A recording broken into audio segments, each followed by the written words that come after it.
अवामी नुमाइंदे तो मेंगल साहब थे, अख्तर जान मेंगल साहब थे, जिन्होंने 40% 24 अजला के मुलाजमीन के अलाउंस बढ़ाया, जिन्होंने 25% अलाउंस टीचर्स के बढ़ाए। देखिए जी, आज जो मुलाजमीन BNR के मुलाजमीन हो, ग्लोबल टीचर्स के मुलाजमीन हो, या 25% मुलाजमीन का मसला हो, एक्साइज के मुलाजमीन का मसला हो, आज पूरा Balochistan as a political worker मैं समझता हूँ, बिलखसूस क्वेटा भूख हड़ताली कैंपों एहतजाज गाहों में तब्दील हो चुका है।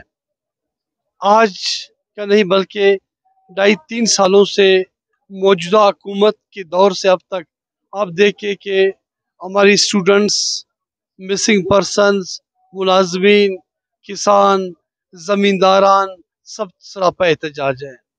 आज ज़मींदारों का जो हालात हैं, जो कसम पुरसी है कि उनके बात मुकम्मल तैयार होने के लिए है, लेकिन सितम ज़रीफ़ी है कि गैर एलानिया लोड शेडिंग की वजह से वो माशी तबाही की दाने तक पहुँच रहे हैं, उनकी माशी कत्ल की जा रही है। आज पूरा बलूचिस्तान मफलूज हो चुका है। जब मरकज़ी हुकूमत ने असूली तौर पे फैसला कर लिया है कि मुलाजमीन को 25% देना है, तो इसमें सूबाई हुकूमत को क्या मसला है, क्या मुश्किलात है, सूबाई हुकूमत के अरबाब के लिए क्या मुश्किलात, क्या मसाइल है कि वो 25% अलाउंस या ग्लोबल टीचर्स को हमारी माओ बहनों को मुस्तकिल नहीं कर रहा है, क्या इश्यूज है। देखिए जी, हम अपने लेवल आवाम तक ना ले, आवाम के साथ अड़दर्मी जिद अना ना पहुँचाएं। हम पॉलिटिकल लोग हैं, हुक्मरान भी पॉलिटिकल लोग हैं, उनकी जिम्मेदारी बनती है कि वो इनके इश्यूज को आज शाम तक हल कर दे। जब वाकई वो कहते हैं कि हम अवामी नुमाइंदे हैं, अवामी नुमाइंदे तो होते हैं जो अवाम के बारे में सोचते हैं, जो अवाम के बारे में फ़िक्र करते हैं, जो अवाम के बारे में उनको दुख, उनके एहसासात और जज्बात की तर्जुमानी करते हैं। मैं आपको बताऊं, जिस तरह डॉक्टर साहब ने भी कहा या मैंने तकरीर में कहा कि अवामी नुमाइंदे तो मेंगल साहब थे, अख्तर जान मेंगल साहब थे, जिन्होंने 40% 24 अजला के मुलाजमीन के अलाउंस बढ़ाया, जिन्होंने 25% अलाउंस टीचर्स के बढ़ाए, जिन्होंने अवाम के तमाम मुश्किल हकीकी मसाइल को हल किया। ये तो अवाम के मसाइल थे। हमारे दौर में जब 1997 में हुकूमत थी, 25% हमने एजुकेशन के फंड्स में इजाफा करवाया, लेकिन आज ग्लोबल टीचर्स एसोसिएशन के हमारे माए बहनें यहाँ पे सड़कों पे बैठी है यार। अब एक सितम ज़रीफ़ी है। आप कहते हो कि इनकलाब, हम इनकलाब, देखो मैं बताऊँ, माशरों में इनकलाब तभी बर्पा होता है जब इनकलाबी इकदामात किए जाए। लफाजी बातों से इनकलाब बर्पा नहीं होते हैं।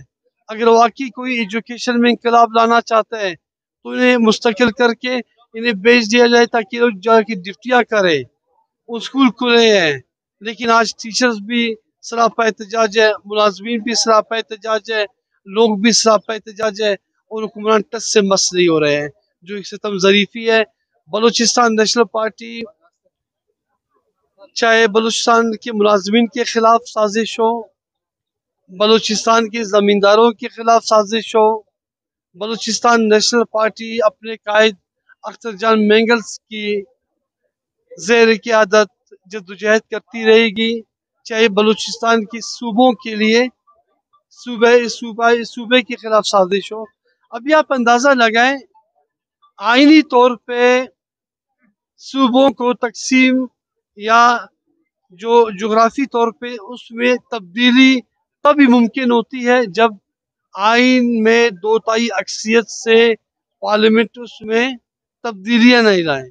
लेकिन माशाल्लाह ये हुक्मरान जो आए हैं इतने बाशऊर, इतने सियासी लोग हैं, अब तक इन्हें पता नहीं कि जी बलूचिस्तान तो क्या, हम एक तहसील में भी तब्दीली नहीं ला सकते हैं। बलूचिस्तान तब ही उसमें जोग्राफी तौर पे तब्दीली लाना मुमकिन हो सकेगा जब आपके पास पार्लियामेंट में 2/3 अक्सरियत हो, 2/3 अक्सरियत सूबे असम्बली में हो, तब जाके तब्दीली आइन में तब्दीली हो, तब जाके आप तब्दीली ला सकते हो। ابھی تک تو آپ کو اتنا پتہ نہیں ہے کہ کیسے تقسیم کی جاتی ہے.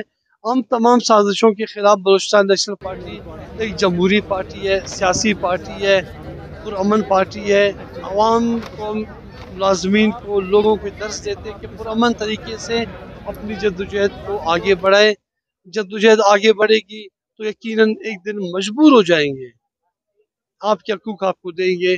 بلوچستان نیشنل پارٹی آپ کے ساتھ ہے ہمیشہ. جدوجہد